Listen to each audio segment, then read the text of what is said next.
আমি আবার একটা মজার রান্না নিয়ে চলে এসেছি, হলো গুগলি। আপনারা সবাই চেনেন নিশ্চয়ই। অন্যরকম রান্নাও করা যায়, কিন্তু আমি আপনাকে একটা সহজ পদ্ধতিতে টেস্টি রান্না করে দেখাচ্ছি। এটা হচ্ছে গুগলি। গুগলিটা একটু হালকা গরম জলে, নুন গরম জলে একটু সেদ্ধ করে নিয়েছি, হালকা করে করে আমি পরিষ্কার করে ছাড়িয়ে নিয়েছি। আর আপনার ডুমো ডুমো করে আলু কেটে নিয়েছি, পেঁয়াজ কেটে নিয়েছি কুচকুচ করে। আর এখানে বেটেছি আপনার রসুন, আদা, পেঁয়াজ, জিরে, ধনে বেটে নিয়েছি। আর নিয়েছি নুন আর হলুদ।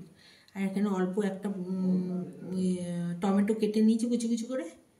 আর এখানে গরম মশলা, তেজপাতা নিয়েছি। এবার আমি চলে আসছি রান্নায়। বসিয়ে একটু তেল গরম করে নিলাম গুগলিটা ভাজবার জন্য। একটু নুন আর গুগলিটা ভেজে নেবো অল্প করে। না, হালকা ভাজবো, বেশি ভাজলে আবার শক্ত হয়ে যাবে। আর না ভাজলে কিন্তু খুব একটা ভালো লাগবে না, কালো হয়ে যাবে রান্নাটা। তার জন্য আমরা একটু হালকা করে এটা ভেজে নেব। এবার এটা একটু তুলে নেব একটা পাত্রে।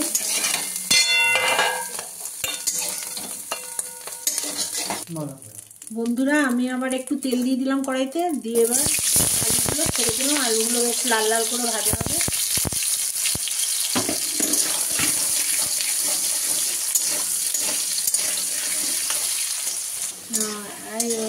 বন্ধুরা, এই আলুটা কিন্তু একদম লাল লাল করে ভাজা হয়ে গেছে। হ্যাঁ, আমি এবার এই আলুটাকে তুলে নেব। এবার আমি কুচনো পেঁয়াজ দিলাম, গরম মশলাটা তেলে দিলাম। গরম মশলাটা একটু ভেজে নিই।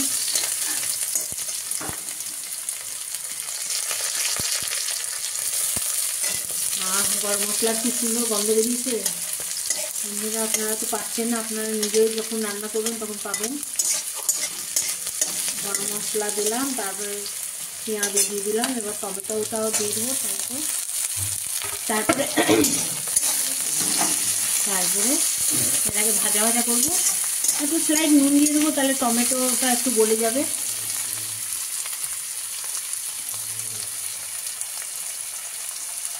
একটু স্লাইড নুন আর হলুদ দিয়ে দিলাম। টমেটোটা একদম সুন্দর গলে যাবে। তারপরে আমরা মশলা দেবো।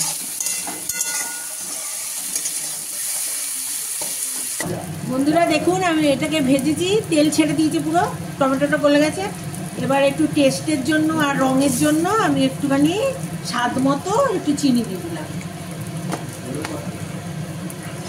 এবার এটাকে নেড়ে নেড়ে একটু গলিয়ে নেবো, রঙটা ভালো হবে। এবার আমি মশলা, যা বাটা মশলা রেখেছিলাম সেগুলো আমি দিয়ে দিলাম।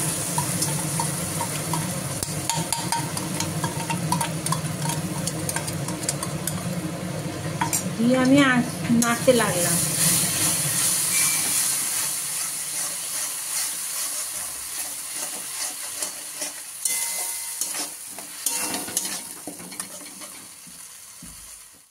এবার আমি এখানে আলু, গুগলি সব দিয়ে দিলাম। দিয়ে আরো একটু ভাজা ভাজা করবো, করে অল্প করে জল দেবো।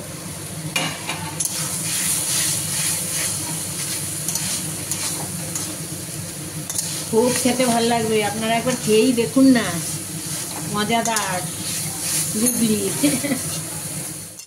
পুরো ভাজা হয়ে গেছে, তেল ছেড়ে দিয়েছে। আর কিন্তু আমরা ভাজবো না, এবার অল্প করে জল দেবো। আপনাদের যদি মনে হয় একটু ঝোল ঝোল খাবেন তো ঝোল দিয়ে একটু বেশি জল দেবেন। আমরা একটু শুকনো শুকনো খাবো, তাই আমরা অল্প জল দিলাম। আমরা আলুও দেখুন সেদ্ধ হয়ে গেছে, মশলাটা একটু নিয়ে সেদ্ধ। এবার একটু সেদ্ধ হোক, তারপরে আমরা ঘি গরম মশলা দিয়ে নামাবো।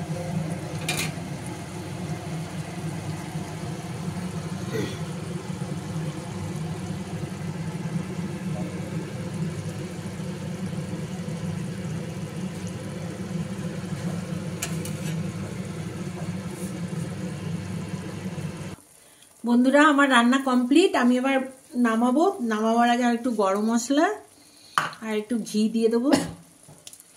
ব্যাস, আমার রান্না কমপ্লিট। তোমরা এইভাবে রান্না করে খেয়ে দেখো, দারুণ মজা পাবে। গুগলি খাওয়ার মজাই আনন্দই আলাদা।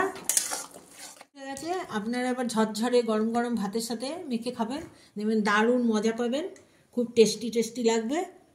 আপনাদের যদি আমার রান্নাটা ভালো লাগে তাহলে লাইক করবেন আর সাবস্ক্রাইব করবেন নতুন নতুন আরও অনেক রান্না দেখার জন্য।